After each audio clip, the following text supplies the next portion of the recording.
બાળકોને તમે lunch box કે પછી તમે સવારના નાસ્તામાં આપી શકો તેવો સોજીનો નાસ્તો બનાવીશું. એના માટે 1 કપ સોજી, બેસન, દહીં ઉમેરીને મિક્સ કરી લઈશું. થોડુંક પાણી ઉમેરીને પછી ફરીથી આપણે બેટરને મિક્સ કરી લઈશું.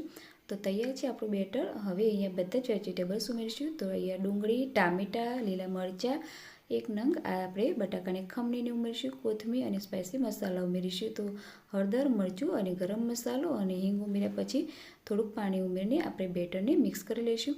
અહીંયા હવે આપણે લઈશું બેટરમાં સ્વાદ અનુસાર મીઠું ઉમેરી લઈશું. મારાથી વિડીયો સ્કીપ થઈ ગયો છે. ઈનો ઉમેરીને થાળીમાં આપણે એડ કરી લઈશું. અહીંયા આપણે સ્ટીમ કરવા રાખી દઈશું 5 મિનિટ માટે.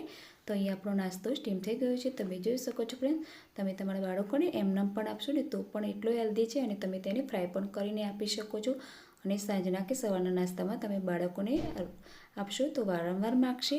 તો તમને મારો વિડીયો ગમે તો લાઈક, શેર અને સબસ્ક્રાઈબ કરી દેજો.